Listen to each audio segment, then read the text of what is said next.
আসসালামু আলাইকুম।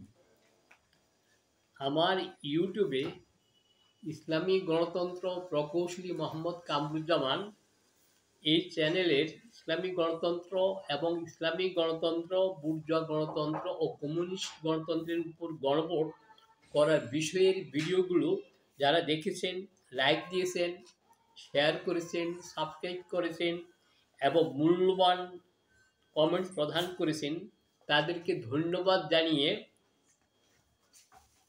গণভোট সিরিজের বিগত সপ্তম বক্তব্যের পর আজকে অষ্টম বক্তব্যে নির্দলীয় ব্যক্তিকে প্রেসিডেন্ট নির্বাচন করতে চায় জনগণ, সংস্কার নিয়ে সরকারি জরিপের ফলাফল বিষয়ে বক্তব্য আপনাদের সামনে উপস্থাপন করছি।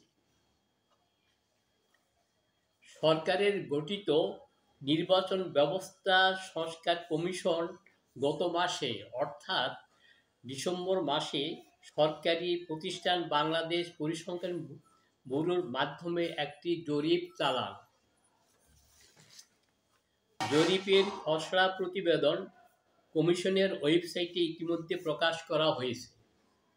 এই ব্যাপারে একটি খবর 19 জানুয়ারি 2025 খ্রিস্টাব্দ তারিখে বাংলাদেশ প্রতিদিন পত্রিকায় রাষ্ট্রপতি ও স্থানীয় সরকারে নির্দলীয় নির্বাচন চায় জনগণ, সংস্কার নিয়ে জরিপ এই শিরোনামে প্রথম পৃষ্ঠায় ছাপানো হয়েছে। জরিপের খসড়া প্রতিবেদনে দেখা যায় রাষ্ট্রে 82.64% মানুষ জনগণের সরাসরি ভোটে রাষ্ট্রপতি তথা প্রেসিডেন্ট নির্বাচন করতে চান। মাত্র 13.08% মানুষ সংসদ সদস্যদের ভোটে প্রেসিডেন্ট নির্বাচনের পক্ষে মত দিয়েছে। জরিপের এই ফলাফল থেকে দেখা যায় 3/4 বেশি মানুষ সরাসরি প্রেসিডেন্ট নির্বাচন চায়, অর্থাৎ তারা প্রেসিডেন্ট শাসিত সরকার ব্যবস্থা চায়। বাংলাদেশে অনেক বছর ধরে চালু প্রধানমন্ত্রী শাসিত সরকার ব্যবস্থা আর চায় না। এই পরিপ্রেক্ষিতে এই দেশে আর প্রধানমন্ত্রী শাসিত সরকার ব্যবস্থা রাখা বাঞ্ছনীয় নয়।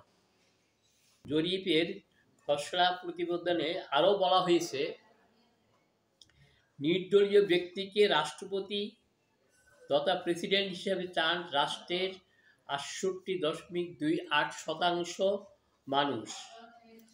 মাত্র 28.57% মানুষ দলীয় ব্যক্তিকে প্রেসিডেন্ট হিসেবে চান।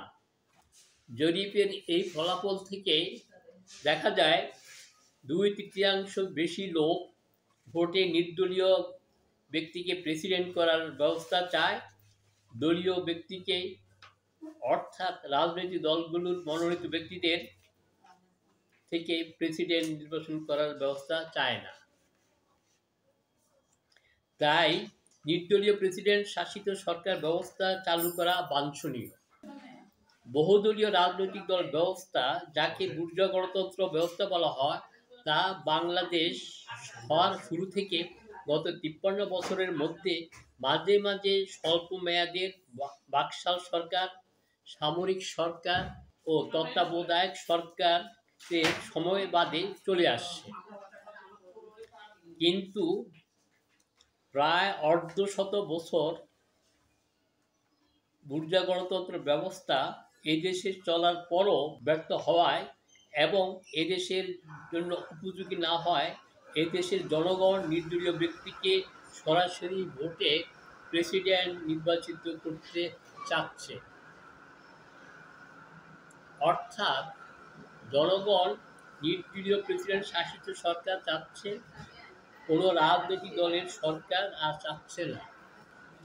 কারণ নির্দলীয় নির্বাচনে কোনো রাজনৈতিক দল কাকেও রাষ্ট্রের প্রেসিডেন্ট পদে এবং অন্যান্য জনপ্রতিনিধিদের পদে প্রার্থী দিতে পারে না। যেমন ইউনিয়ন চেয়ারম্যান, পৌর চেয়ারম্যান ও উপজেলা চেয়ারম্যান নির্দলীয়ভাবে নির্বাচনের সময় কোনো রাজনৈতিক দল প্রার্থী দিতে পারে না, তাদের পক্ষে ভোটের জন্য নির্বাচনী প্রচার চালাতে পারে না।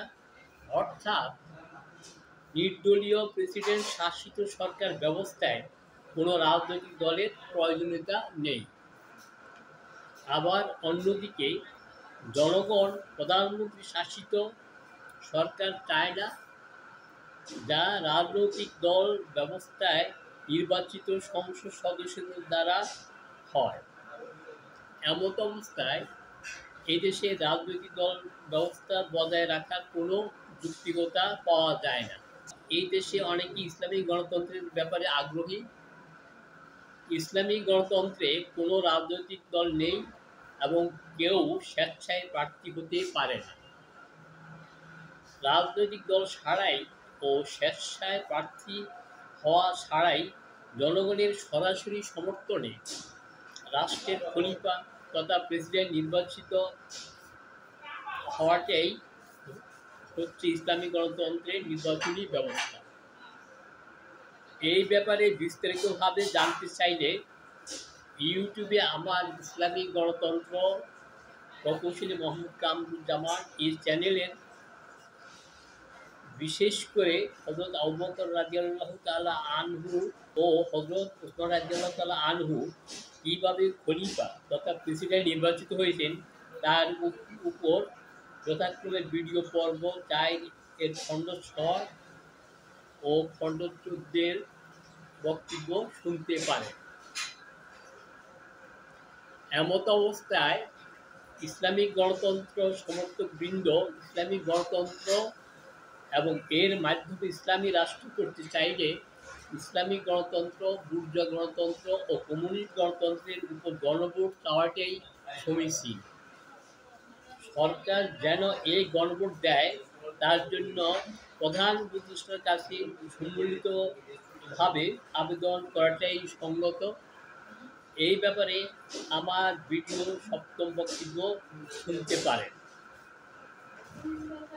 আজ ইসলামিক গণতন্ত্র, বুর্জোয়া গণতন্ত্র ও কমিউনিস্ট গণতন্ত্রের উপর গণভোট করার ব্যাপারে আমার এই 8ম বক্তব্য এখানে শেষ করছি।